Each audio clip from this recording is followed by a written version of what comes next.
followed by a leg drill using a band. So, band overhead press, I wrote down orange, because I think last month it was a squat with overhead press, which generally speaking you would be able to go with a higher resistance. This is a little harder to do because you don't have the momentum of the lower body. So if you were using red before, definitely want to go to orange on these. You step back here so you get the setup and a little closer.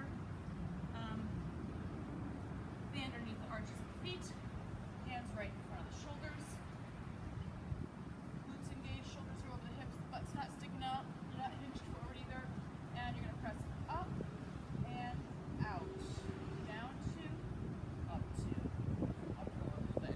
Let's see. A little bit better. Pressing out.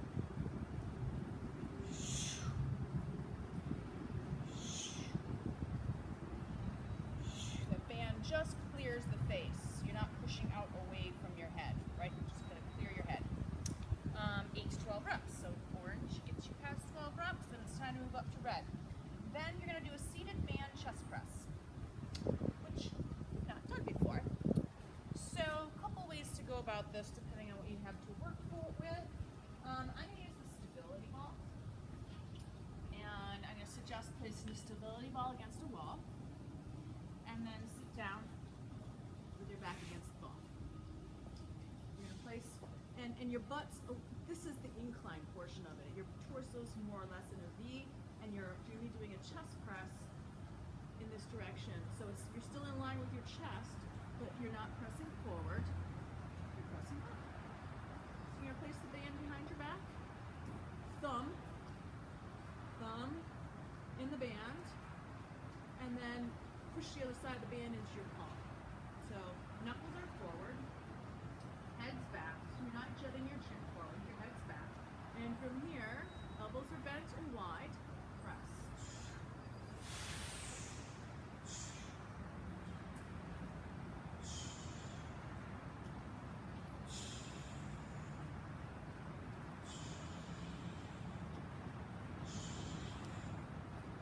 So that should be 8 to 12 reps. Again, if red's giving you more than 12 reps, go up to flat.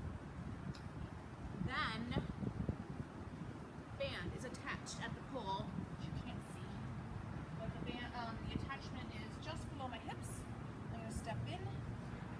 You are going to have your timer going, and you're going to be jogging forward. So you're going to start with some tension on the band. You're going to have your hands by your side, and you're going to drive with that front foot and control it on the way back. I'm leading with the right, and then I'm leading with the left. Lead with the right,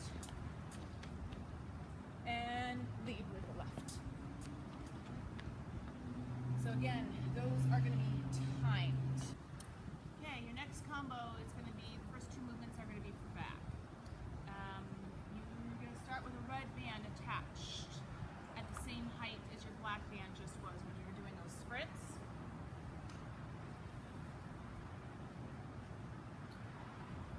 You're going to be in a lunge stance. If the band is in your right hand, your left leg is going to be forward. You're going to come into a lunge. Shoulders are over the hips. This knee is pretty close to the ground, right? And this arm is in line with the anchor. From here, you're going to keep the hands, the elbows close to the body, and you're going to do a row. 2. Keep squeezing those glutes. Use those abs. 3. 4. 5. This is too easy. Bring your hand inside. 6.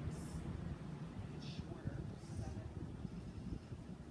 8. Anti-rotation, I wrote down, meaning I don't want to see your torso rotating when you're at your hips. Stay squared off. All your reps on one side, and then you're going to switch. Then you have band pull down and band pull apart. You're going to do 8 to 12 reps of each. I wrote down red band. With the red band, you're most likely just going to use one strand, not both. You can play around with that, depending on whether you may go down to the orange and use both strands, or you can go with the red and use one. All right, so starting kind of like with that overhead press, my hands are pulling apart, so I feel the outside of my shoulders working.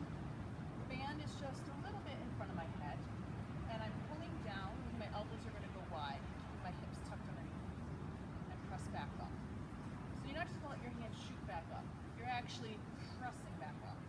Down two, up two, down two, up two, down two, up two. Squeeze those shoulder blades, really drop those shoulders, keep those elbows. Think about driving those elbows towards the back.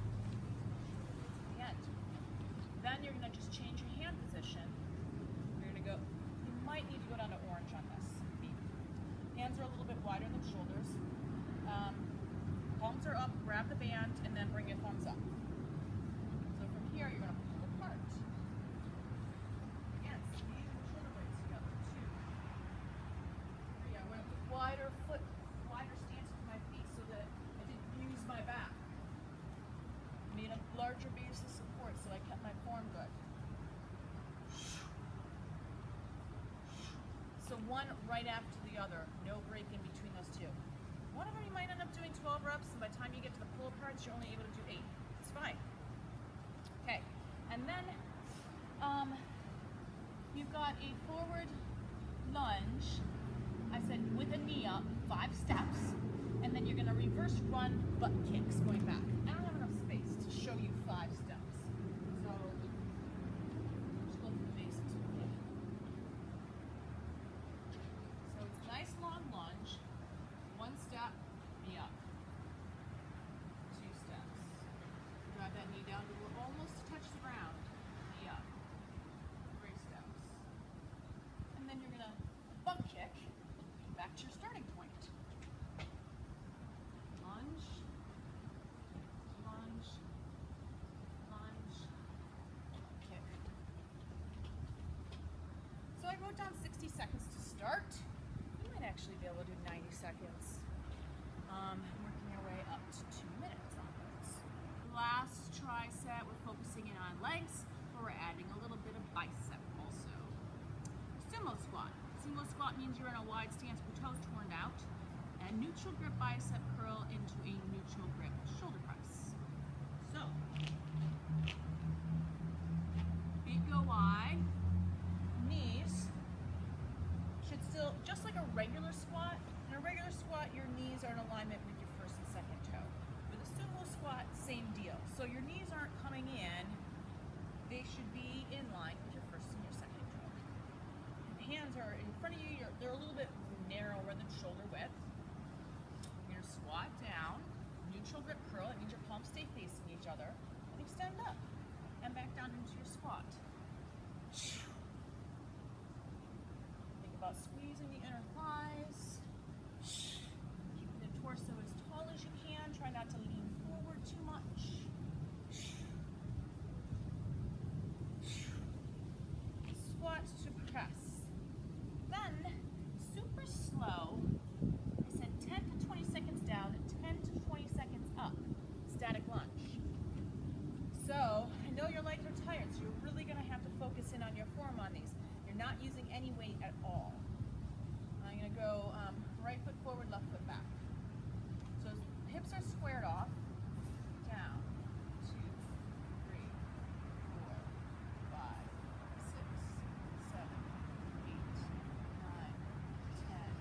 Squeeze the butt. 2, 3. Make sure you're really grounding yourself with that front leg. 5, 6, 7, 8, 9, 10. All the way up, all the way down. 4, 5, 6, 7, 8, 9, 10. Squeeze. 2, 3, 4, 5, 6, 7. See, I've even gone a little bit too fast. I wouldn't be surprised if you don't even get 8 reps in. If you only get 6 in, that's okay. Shake it out a little bit. You're gonna hate me for this. All right, shake those legs out a little bit. Now you have alternating lunge jumps. Don't worry about how many you do. I want good form, I want speed. Once you lose the form or the speed, you're done. So don't really worry about how many of these you do. Your legs are nice and fatigued now. These are gonna be hard. All right, so you're in your lunge stance, you're gonna switch legs.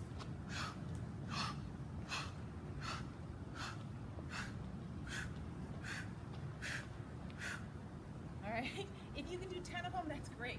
If you do 20, that's amazing. So that's a great finisher for you. They're gonna be really hard, you're not gonna like